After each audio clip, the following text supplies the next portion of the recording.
Olá pessoal, tudo bem? Quem fala aqui é o professor Fábio e eu quero muito começar esse vídeo trazendo uma explicação aqui para nossas duas turmas, para a turma do terceiro ano e para a turma do primeiro ano.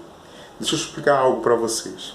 Esse conteúdo, como primeiro ano é o início do ensino médio, então vocês estão tendo esse conteúdo como um conteúdo novo, correto? Então, de verdade, estão aprendendo, entendendo o conceito teórico, por exemplo, de Max Weber.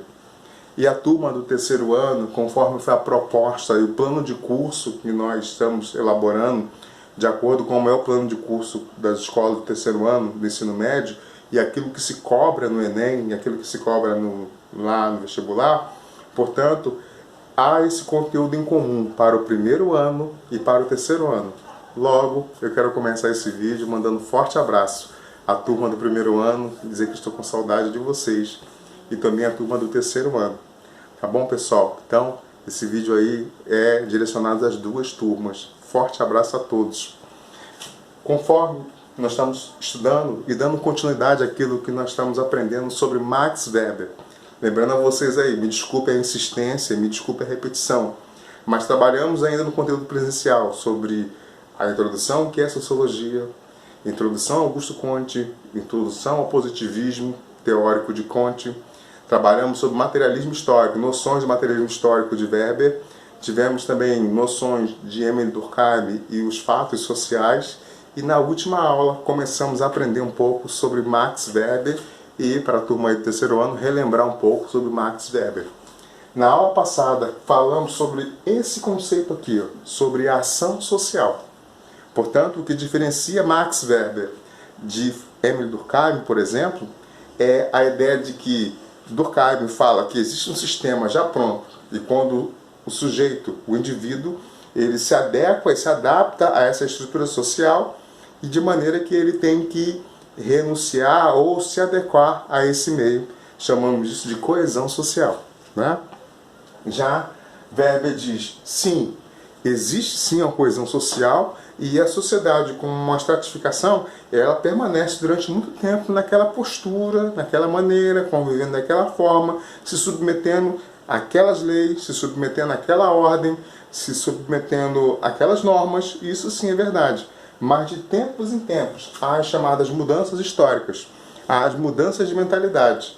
E esse construto está ligado à ação múltipla e as relações sociais é o ponto de partida para ver uma ação social.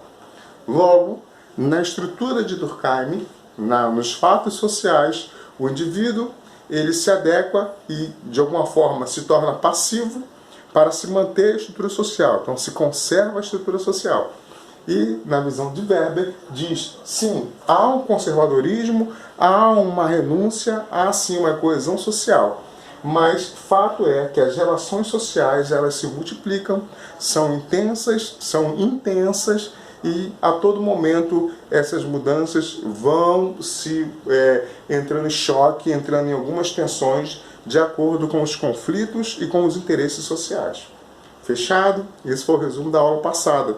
E vamos agora também falar um pouco mais sobre Max Weber, conhecer a segunda parte de Max Weber.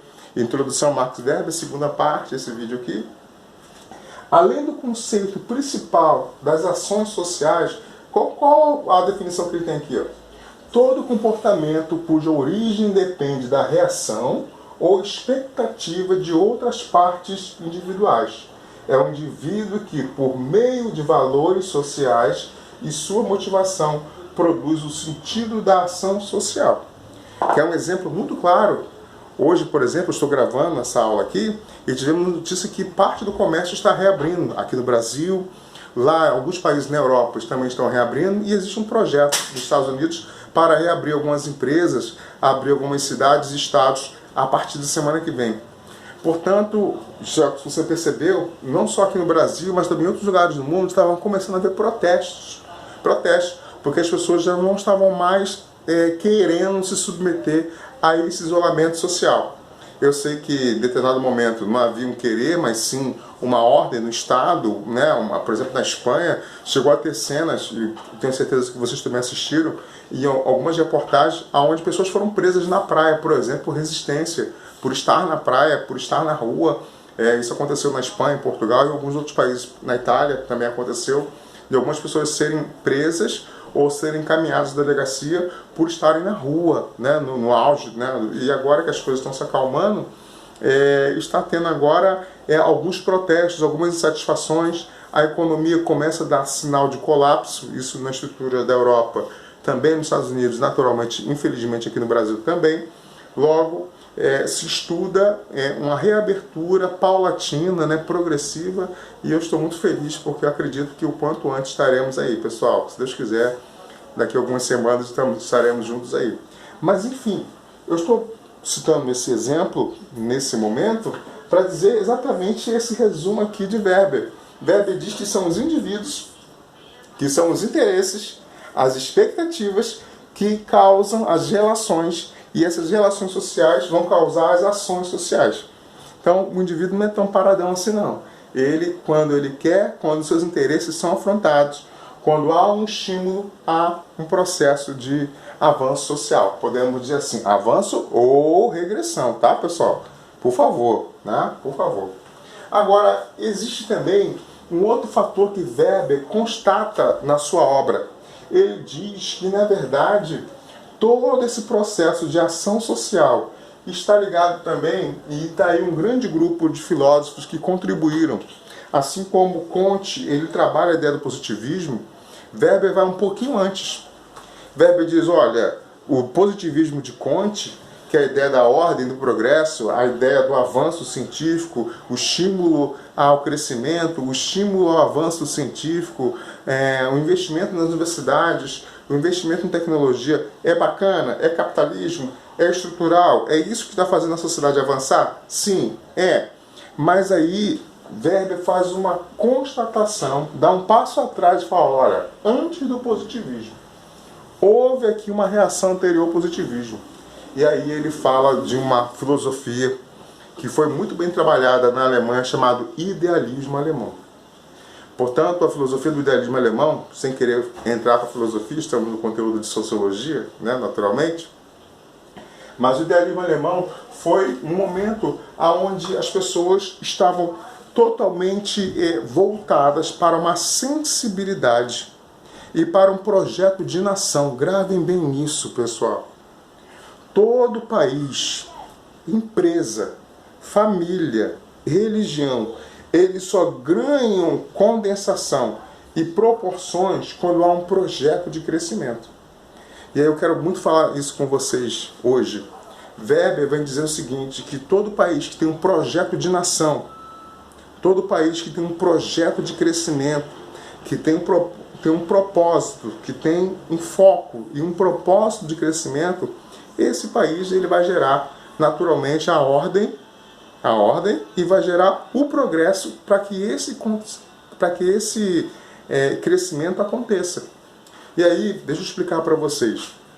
A Alemanha, conforme vocês estudaram história, estão estudando história, a turma do terceiro ano aí, a turma do primeiro ano vai ter esse conteúdo. Aliás, já tiveram no nono ano, que foi a ideia da Primeira Guerra Mundial, um pouquinho antes da Primeira Guerra Mundial, no final do século XIX, houve a chamada unificação da Alemanha. A Alemanha, durante muito tempo, a Alemanha era formada de estados independentes. Cada estado tinha sua autonomia política, econômica, tinha sua autonomia militar, tinha sua autonomia também de leis. Até que, no século XIX, houve a chamada unificação da Alemanha por um líder chamado Otto Bismarck. Otto Bismarck foi o general, foi um líder responsável por trazer a unificação da Alemanha e a Alemanha se tornar uma república, se tornar um estado, tornar um estado, né, unificado, numa só bandeira, com uma só constituição, com um só exército, trazendo isso aí, se moldando e se lançando como uma potência. Tipo assim, já nasce uma potência. Ela era uma potência fragmentada, agora ela se junta para se tornar uma grande potência.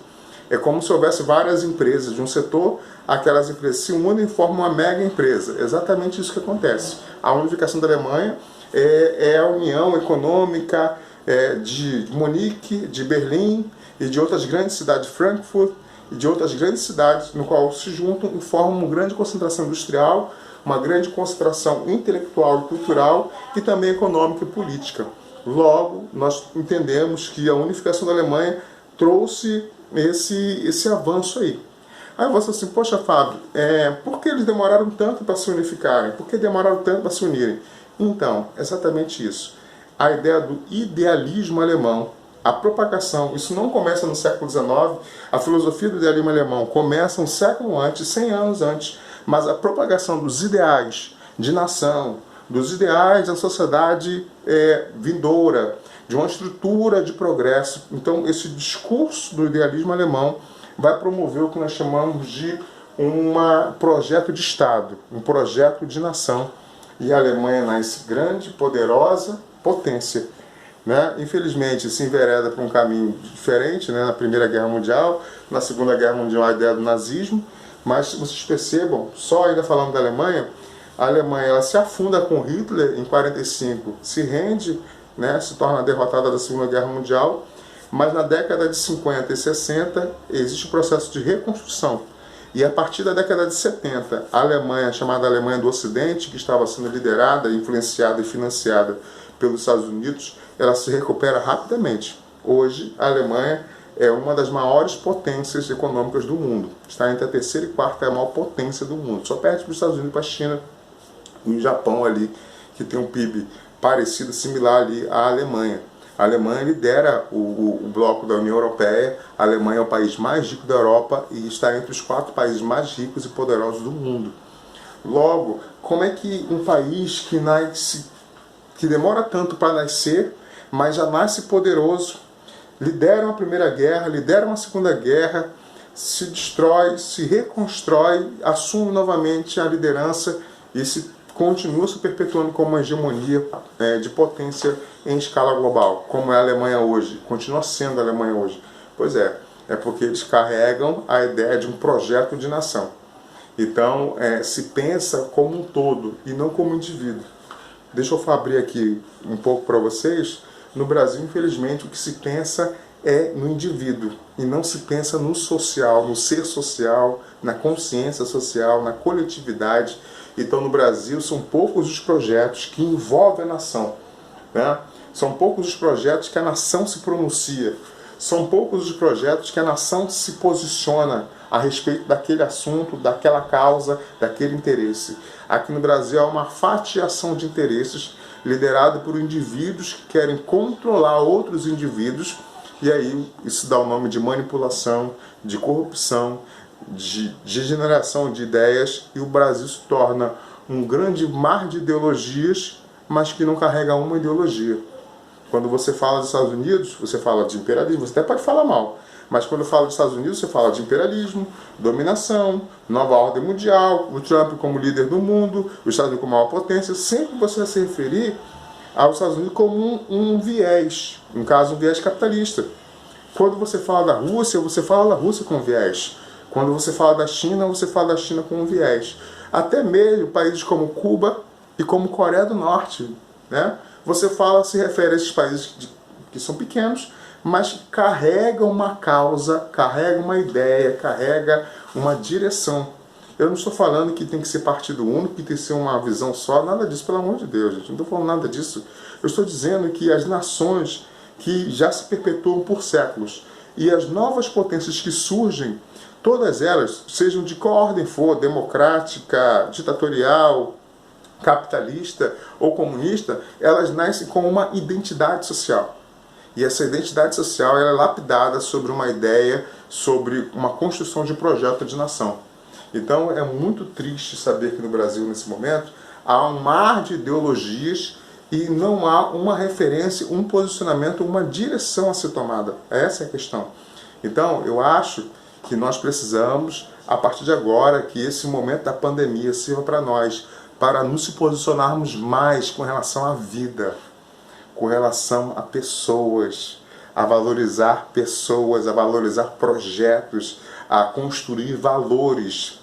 De verdade, pessoal, porque no final de tudo é só o que fica, são os valores, são as pessoas, são os sonhos. Então que a gente possa se alimentar disso. Legal? Posso continuar aqui? Dando continuidade, eu queria muito falar sobre idealismo, e ele dá um passo atrás e fala assim, olha, é o idealismo alemão que vai fomentar a ideia do positivismo. Olha que interessante. Weber constata que o idealismo alemão vai promover a ideia do positivismo. E qual um outro ponto ainda? Ele faz uma forte crítica, e é interessante que o vocabulário sociológico tem umas palavras assim bem interessantes, né? Weber vai falar sobre, e é o segundo ponto que eu quero parar o vídeo aqui, sobre coisificação. Olha só que palavra bonita, né? Coisificação. O que seria a coisificação? Coisificação é a crítica que Max Weber vai fazer àquelas estruturas lá de Emile Durkheim. Porque Emile Durkheim diz que os fatos sociais estavam trabalhados em cima da coercitividade, da generalidade e das ações externas. Max Weber vai chegar e vai fazer críticas severas a isso. Ele diz o seguinte: bom, você não pode, a sociedade não é passiva, a sociedade ela é ativa, ela está em ação, está nas relações sociais em plena dinâmica. A coercitividade, sim, é verdade, as pessoas fazem não porque são bonzinhas, mas porque existem punições, porque se não fizer, não se adequar à ordem do Estado, se não adequar à lei, ela é punida. Só que o excesso de coercitividade, o excesso da perseguição, o excesso vai causar o quê? Vai desencadear um efeito contrário. É isso que Weber vai dizer com relação à coercitividade. Weber vai constatar, sim, a coercitividade, a obrigação, a lei, ela causa, sim, adequação? Sim, as leis são necessárias para causar adequação, para não haver uma anomalia social. Mas Weber vai dizer o seguinte, que o excesso da coercitividade, o excesso da agressividade, o excesso da cobrança, o excesso do Estado como mão forte vai gerar uma sociedade que vai ter o quê? Que vai ter aversão ao Estado. Uma sociedade que vai ter aversão ao poder, que vai ter aversão à polícia. Vai ser um Estado que vai ter aversão às estruturas sociais. E é mais ou menos isso que a gente vê no Brasil hoje, né? O Brasil, as leis estão aí, mas aí a violência sendo manifesta tanto de um lado como das instituições, isso acaba causando algumas aversões. Portanto, a coercitividade praticada em excesso pode trazer uma aversão social, e isso Weber constata. E por último, a generalização, ou a situação generalizada, ela necessariamente não é boa. Ou seja, a sociedade ela é dinâmica, a sociedade não é passiva. A coercitividade em excesso gera aversão. E uma vez que essa dinâmica e que essas leis não sendo trabalhadas ou trabalhadas em excesso, ou seja, se não fizer nada, vai virar bagunça. Se fizer muito e cobrar muito, também há o exagero da aversão.